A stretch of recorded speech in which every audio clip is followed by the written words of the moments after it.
In an ever-evolving digital landscape, for your business to thrive, you must adapt or die. Welcome to Marketing in the Age of AI, the podcast helping you harness the power of AI and marketing tools to revitalize and grow your business. And now here's your host, marketing expert and author of Authentic Marketing in the Age of AI, Emanuel Rose.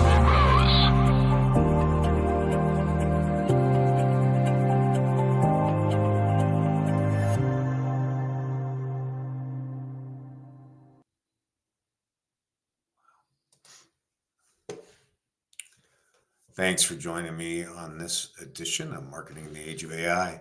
Today, we will dive into one of the great tools that we have for podcast marketing called Capsho.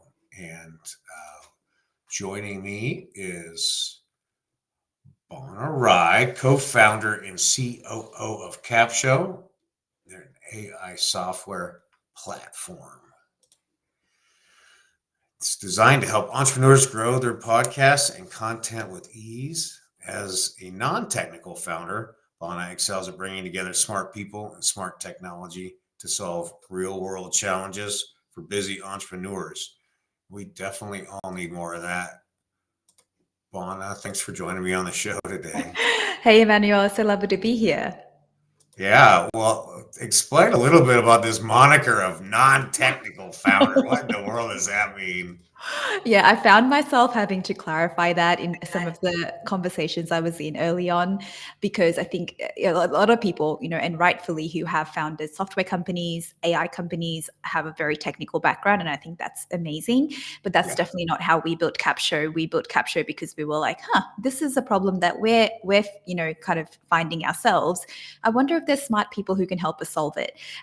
So being non-technical, I have found, has actually been a really great bonus for us, because we're always thinking about it from the perspective of somebody who doesn't know all of the whiz-bang stuff, and they're not just trying to build cool things, but they're like, hey, this is a real problem that I have. All right. Help me fix it. So that's the little bit of the background. All right. I love it. Yeah, you're kind of making sure that the conversation's in the right direction, not going down into SQL and Python and all that talk. Exactly, which is very important. And I'm really glad there are really smart people that know how to leverage that. Yeah, I love it. And how long has Capsho been around? You know what? We are coming up to our 3rd anniversary. So it feels like way longer than that, because as you know, Emanuel, in this space, it feels like a month is a year and a year is a decade. How fast things have been moving. Yeah. So it's very exciting. It's very, very exciting. Congratulations on that. That is exciting and cool. Thank you very much. Yeah. We have a toddler in our hands. That's right. You've graduated.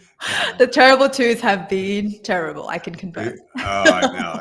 There's always that part of the entrepreneurial cycle, right? Where you're like, maybe we just quit all this and go get a job at Starbucks. Oh, yeah. Buc-ee's maybe, but yeah, along the same lines. Exactly. So you must have had a fair amount of podcast experience, at least, to know what you wanted to solve. Is that true? Well, to be honest, I would say I definitely wouldn't call myself the most experienced podcaster. We, as in Deidre Shen, my co-founder, CEO of Capsho, and we had a podcast for our previous business. We were in coaching. It was just one of the many ways that we were sort of getting, sort of visibility out there and things like that. But it was the most effective mechanism for us to get clients. We definitely weren't trying to be like famous podcasters. We were just trying to put very, very niche content out for a very, very specific audience, small audience, and just really looking to use it as a conversion mechanism, and was working really well. So I wouldn't say that I was a huge podcaster in any sense of the word, but we did have a very niche podcast that worked very well for us at the time. But we hated writing show notes. We hated all of the stuff that came with that. And we're like, but we have to invest in this. This is obviously working. But that's how we kind of came up with the idea for Capsho, to say, surely there are other people doing what we're doing that need something that helps them with that part, so they can focus on the content creation and serving their clients. Yeah, and so you had a very clear workflow of what you were doing in terms of show notes and the blog post and email newsletter and all those things. And you took that flow chart and you sat down with the nerds and said, help me make this something that I can just plug and play. Is that what happened? Pretty much, except for the part that this was in 2022, and we weren't even thinking to the extent of converting into blog posts and things like that. We were just like, every week we would say, oh, what do we title this? And what do we put in the description? I just need to publish this, if nothing else, Yeah. right? So we Yeah. weren't even at the stage of saying, you know what, this is a great piece of content, let's repurpose it. So we were just from what we understand, at least in the space, the first people to sort of automate. We were kind of like, we are the automated show notes writer. And everyone was like, wow, that's incredible. We were at Yeah. PodFest and people were waiting 20 minutes at the time with really terrible conference Wi-Fi to actually wait for their show notes and titles to be produced. And we have this video, it's hilarious. Everyone's like, this is incredible. So it was literally just for the title and show notes to begin with. But then Nice. we're very quickly like, hang on, we have the transcript. We have to your point, we met some really wonderful, very smart nerds who said, yeah, this is possible. It's like, well, we should take this further because why should we do just show notes? Like you said, emails, blog posts, all of that stuff can be done now. And that's how we kind of furthered it. I love it. Yeah. So that you had this MVP, this minimally viable product, and then you're able to just keep adding sequences onto it. Exactly. Heavy on the M because it was very, very minimum and barely a product. I was on my knees, just kind of grabbed a table at PodFest in the lobby area, and we were just sort of spruiking it with no booth. So sorry, PodFest. We were just kind of being very, very guerrilla marketing about it. But it was exactly, we kind of, without realizing it, just really followed through on the MVP, then kind of build it out with our community. Nice. And so what is kind of the core product now in this phase 3 years later? Yeah. So basically, we have now, we did, to your point earlier in the intro, we did start with podcasters because we had a podcast ourselves. Once we got into it, we realized this was ultimately about helping people who are video or at least audio first, so spoken word first. That was their most natural forms of communication, to repurpose that into all of the written marketing assets that they needed. So even though you can absolutely use live streams like this or podcast episodes that are produced and published, you can absolutely just use some people just like to speak their thoughts out into a voice memo, right? So anybody nice. who is voice first, video first, as a way of thinking through their IP and all of the knowledge and expertise they have, Capsho is for you. Ultimately, what it does is it repurposes all of that, like I said, into a marketing suite using our marketing studio. So like my niece, who is just turned 10, says, she said, oh, so you help people who love talking but hate writing. And I said, yeah, you know what? That's pretty spot on. So it does that. That's our core offering. And in more recent sort of months, we have also launched a very simple clipping tool that helps you repurpose your video into social media ready clips. And we also have our image studio, which also helps you create AI created images as well. Nice. That's a fun addition. Yeah. What about the titling? Where are you at with titling? As in titling episodes and things like that? Yeah. Yeah. I mean, like the subtitles. Yes. We don't have a subtitle creator as yet. It is something that we've dabbled with back and forth. We did used to have it in a previous version of Capsho. It is something that we've gone back and forth with because some people already have that in their workflow and have kind of said, hey, really what we need is a content marketing. So we just said, look, let's be good entrepreneurs and really focus on what we do really well, which is helping you create assets, marketing assets from your sort of, long form content. So we've gone back and forth on that, but the current version of Capsho does not have a subtitling sort of. I got you. So you bring that in as the video already, and then be able to build that out. Yeah, exactly. So a lot of our Capshovians, which is what our community of users are called, customers are called, they basically already have sort of their video production workflow that helps them create transcripts as well, or they just use the native, wherever they're publishing, native functionality of those platforms to do the transcripts and subtitling. And then they use ours as a post-production tool to say, okay, that's all sweet now. I've used Capsho to help me publish that. And now I'm going to really think about how I reach a broader audience beyond just video and audio. Yeah, that makes sense. And yeah, good for you for staying focused. It's hard though, Manuel. It's very hard. Believe me, I know. It is. We're living in an age, for those of us who are maybe not nerds, but on the nerd bubble, where we could say we could do anything. All I got to do is go log into Lovable and type in a few sentences and reference Yes. something, and then, oh, I've got this MVP. Maybe I should just do it. I know, it's very scary. And I've been, speaking of Lovable, I've been playing around with Cursor, which kind of makes Oh, it yeah. feel a little bit more technical, but I'm not technical. And because you have the code base, if you've built something, it just helps you with that. And you're like, this now can happen in hours rather than days or weeks. So it is dangerous for those of us who have trouble focusing, for sure. Yeah, there's no doubt. Yeah.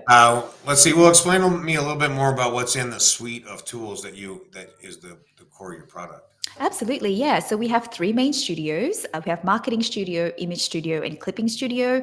Marketing Studio is our bread and butter. That's what most people know Capsho for. It's our repurposing studio. So basically, you just upload your audio or video. And like I said, it doesn't have to be even video or audio that you feel has had to be published before, or you even have had a podcast. Like I said, some of our Capshovians just upload voice memos. We've uploaded team meetings where we've just spoken out our thoughts about something.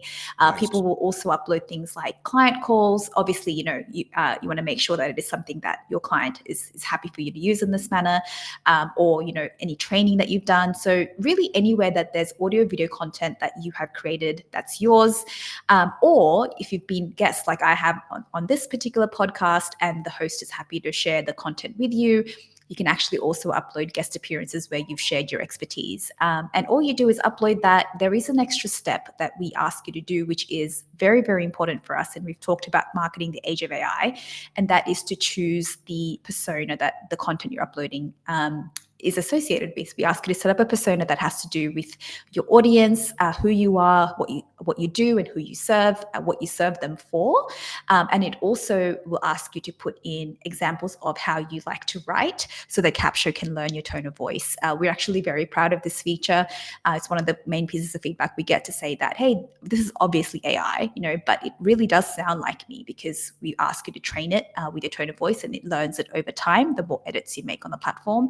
So those are the couple of steps that you have to take when you upload it. But post that, it will basically generate, Marketing Studio will generate titles and descriptions, YouTube title and descriptions, chapter summaries, transcripts, everything you need to publish. And then post that, it will also generate, social media posts that are not just generic, hey, listen to my podcast episode kind of posts. They're actually built on this framework called basically the 4-post strategy, which Katie Brinkley, who is a social media expert, sort of teaches, and it's her proprietary sort of framework that we've built into the platform, that it will actually generate 4 posts, as the name suggests, that basically takes your audience from awareness to action. We also create LinkedIn newsletters. We also create blog posts we've spoken about. We also pick a curation of quotes from the particular upload. We also do lead magnet assets like checklists and things like that. So it does a lot, which is going to be the main thing that you're going to have to watch, is that it can be overwhelming. So we definitely help you sort of choose what's right for you and your platform. But basically everything you need is there as almost like a buffet of assets. So that's Marketing Studio. I love that. Yeah. That is a powerful addition, especially while you're describing that custom GPT that you have the user create, or they capture voice, so that it is Yes. on brand, on tone, and functional in terms of authenticity. Exactly, which is very important. Very important. Yeah. What's the back end which LLM are you using? Are you LLM agnostic, or did you create your own? A mix of everything, actually. So yeah, we definitely have our main, I would say, sort of differentiator that we've seen, or at least our customers tell us, is that there is the tone of voice learner, which is our kind of proprietary overlay, and kind of especially how it sort of not just picks up your tone of voice as it relates to how you write, but it also overlays that with which industry you're in, who you have told us you serve specifically, and things like that. So that's one layer of it. And the other layer as well is actually we are very specific about creating the content that we create for you isn't just content. It's specifically designed to help you sort of use your content as a way of content marketing. So there's a marketing lens to it. So obviously you can just go to ChatGPT and say, hey, I am a marketing expert with this many years experience in XYZ. Write a blog post for me that's going to help me XYZ, right? So that's impossible. But we've built all of that in for you already inside of Capsho. So we leverage obviously LLMs, but really the layer that we've built in is how do all of those things come together to sort of pull back a very, very precise result for you. Yeah, no, that's awesome. That's a smart little hack, and it is ultimately a massive time saver for those of us who are doing content marketing, which should be everybody at this Exactly. point. Yeah. Just everyone. Yeah. Yeah, it's a big target market. Yeah. I'm curious, have you created, or is it on the roadmap? Is it some kind of webhooks or API so that we can plug this into other bigger workflows? That's a question we get all of the time. Not yet. We've kind of held back on that only because, as you would know, kind of once you get into that space, it's a huge undertaking. And then, once you have one, then you're likely going to be, wanting another. So a lot of it does come back to us. The request really comes from us making the final step easier, which is kind of truly publishing. So, hey, can we just hook this up to social media so that I can just hit post from or schedule from the platform? So at the moment, we've kind of steered away from that. And one of the main reasons for that is it's obviously a very expensive exercise by way, especially time. And we're actually a fully bootstrapped, very, very tiny company. We have intentionally stayed that way. We don't take external funding because we want to be very community driven. And whilst that is one of the things that does come up now and then, ultimately people have said, well, really where we find the value is in this kind of super potent, really, really effective content, which then I can take away and say, well, I might not want to do that as a blog post. I might want to turn that into an email newsletter. And the publishing of the blog post is not the big time saver for me. It's all of the work that you've helped me do to think that it's even possible for me to have an email newsletter, right? So ultimately, if we had unlimited resources and time, or if we had external funding, which we don't, and we have strategically decided not to get, we might entertain that. But right now, we're very, very focused on just making sure that the quality of what people are getting is really, really high. Yeah, that makes sense. That's good position, reasonable position. Speaking of that, what is on the product roadmap for the next 6 months? Yeah, so this is a very exciting time. We have sort of one of the main pieces of feedback that we've received and what we've learned is, sort of when we first came to be, it was all very exciting because there was not a lot of people doing what we were doing. And we just wanted to sort of add more and more and more things that people could do. And now we're getting to the point, and I'm sure, Emanuel, you're finding this too, being in the space and hearing from your community, is that it's kind of got to a point where people are extremely overwhelmed at that saturation point with all of the things that they know that AI can produce for them. So we've just kind of taken a step to say, hang on, let's take a moment here, because the last thing we want, because AI is supposed to be helping you save time, it's supposed to be making your life easier. It can't be creating a longer list of shoulds for you and that you can't get to. And it actually is taking time away and attention away. So we're just like, okay, so I don't think it's about adding more and more and more features necessarily, but it's kind of taking a step back to say, now that people have been using AI a lot for a lot of different things, help us choose and decide and design what do we think might be the most specific use cases. So one example is people were like, well, my podcast series, for example, or season, I've kind of structured in this way. So we're like, hey, what if you could turn that into an ebook? So every podcast episode could be turned into a book chapter. So we've played around with that.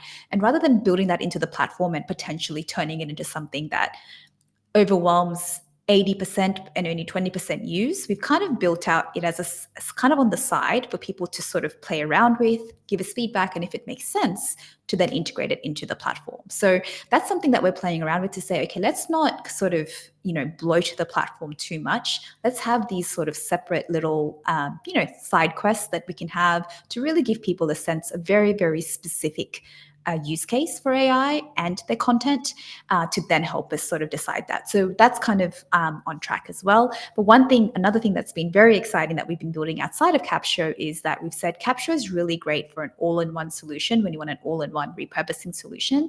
But some people just want very specific things done with AI, and they might just not want to be asking chat every single time to do that. So we've actually been building a separate platform that is basically just a bit of a marketplace for very, very specific tools that will help you execute very specific tasks to start with marketing.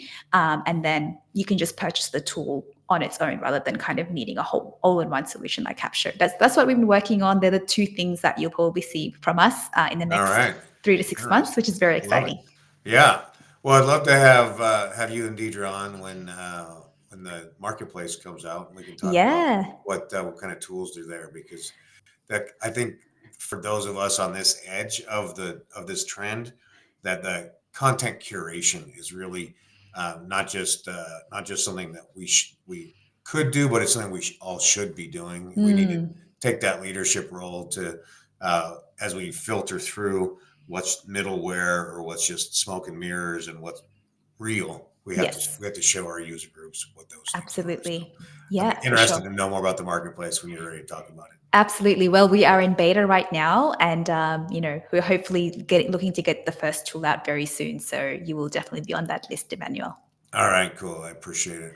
Well, Bonnie, it's been a real treat to talk to you and look at the great work you're doing. Thank you so much. If people want to get in touch with you, how do they do that? Yeah, so the best way to get in touch with me is just email the team at hi@capsho.com if you want to have a more in-depth conversation. If you want to just check out Capsho and what we're about, you can just head to www.capsho.com. That kind of pretty much lays out everything that we do. But yeah, and we'd love to hear from you and learn more about what you're doing and how we can help. All right. Well, thank you so much for your time. I appreciate you taking a piece of your day to have a conversation with me. Absolutely. Thank you so much. All right. Have a great day. Well, interesting concept with shooting video, doing voice recording, and then taking that content and repurposing it in any number of ways. So very, very interesting tool, very easy to use. I recommend you check it out. Link will be in the show notes. Also, I want to amplify something that Bona said, which was that the AI tools are meant to help us, and that it's a tool that can be, AI is a tool that can be used to elevate our performance, to take away dreary work or work that we're not good at, and reclaim some time for our lives. And so my hope for you is that today you find a couple of tools to test, invest a little bit of time, and find part of your workflow that can be automated, and then take that time and spend it with your friends, your family, or get outside and smell fresh air and feel sun and wind on your face.